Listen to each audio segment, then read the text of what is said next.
tidak ada kenaikan tiket di kereta api.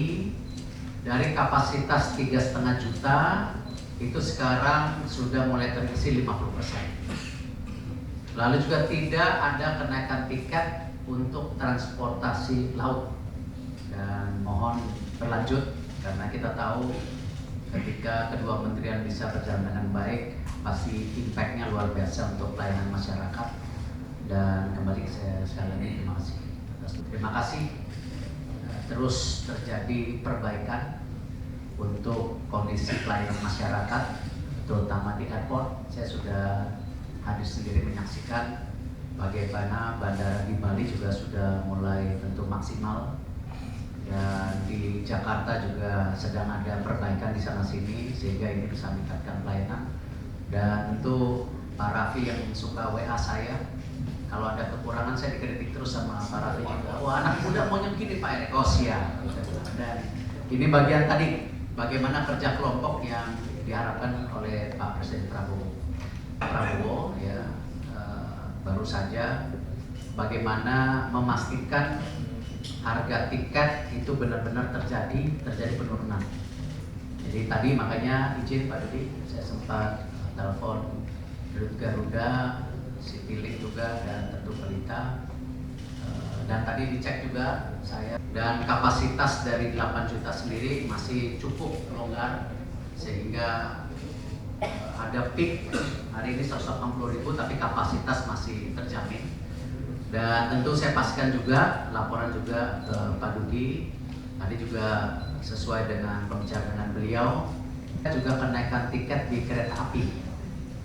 Tidak ada kenaikan tiket di kereta api. Dari kapasitas 3,5 juta itu sekarang sudah mulai terisi 50%. Lalu juga tidak ada kenaikan tiket untuk transportasi laut. Ya, Pelni tadi saya cek dari 507.000 kapasitas sudah terisi 58.000 dan tidak ada kenaikan di Pelni tiket. Lalu di ASDP di ferry-ferry juga tidak ada kenaikan tiket. Dan sementara mungkin yang perlu diantisipasi untuk Ketapang Gilin Manuk, kalau Bakahuni Merak saya rasa masih jauh dari kondisi-kondisi yang dikhawatirkan. Jadi kita pastikan bahwa di Nataru ini kita menjaga juga daya beli masyarakat ya. Bagaimana tadi ada tiket yang diturunkan pesawat terbang 10%, harga tiket yang lainnya tidak ada kenaikan.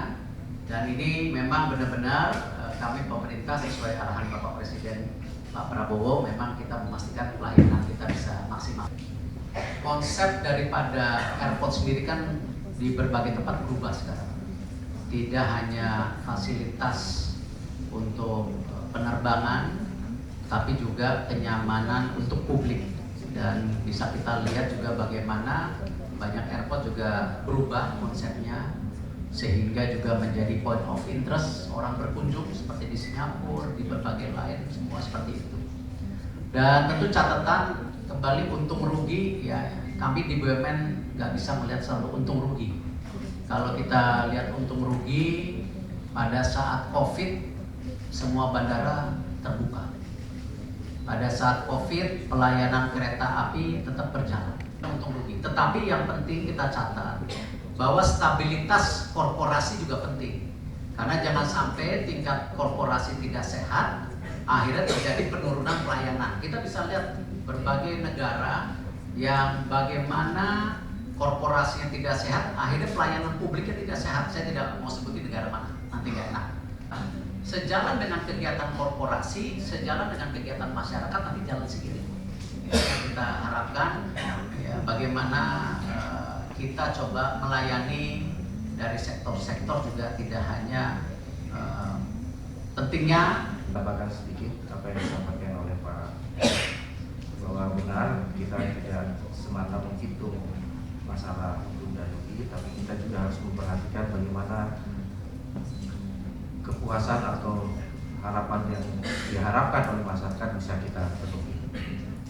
Kedua, bahwa apakah ini berlaku untuk mudik lebaran, kami dengan mencoba di mudik Nataru ini, kami akan mengevaluasi, menghitung segala sesuatunya, dan kami juga tidak akan tergesa-gesa dan terburu-buru kami akan bicara sebagaimana proses pada saat penentuan Nataru. Kami akan bicara dengan semua pihak stakeholder, baru kemudian kami akan merumuskan kebijakan pada saat Lebaran nanti.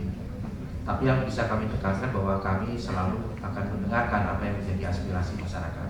Untuk adanya perubahan pelayanan dalam tatanan bandara negara Indonesia.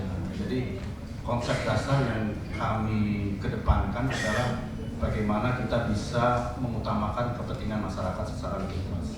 Karena itu tujuan dibentuknya Angkasa Pura Indonesia dengan digabungnya Angkasa Pura I dan Angkasa Pura II. Jadi dalam konteks pelayanan publik ini kami benar-benar memperhitungkan situasi yang ada di masyarakat. Jadi apa yang kita lakukan dengan penurunan harga diskon 50% itu juga sudah melalui perhitungan ya. Karena setiap hari melayani begitu banyak orang setiap hari. Dan tentu saja kita ingin memastikan bahwa dalam proses pelayanan ini juga ini upaya yang terus kita lakukan untuk menciptakan rasa nyaman.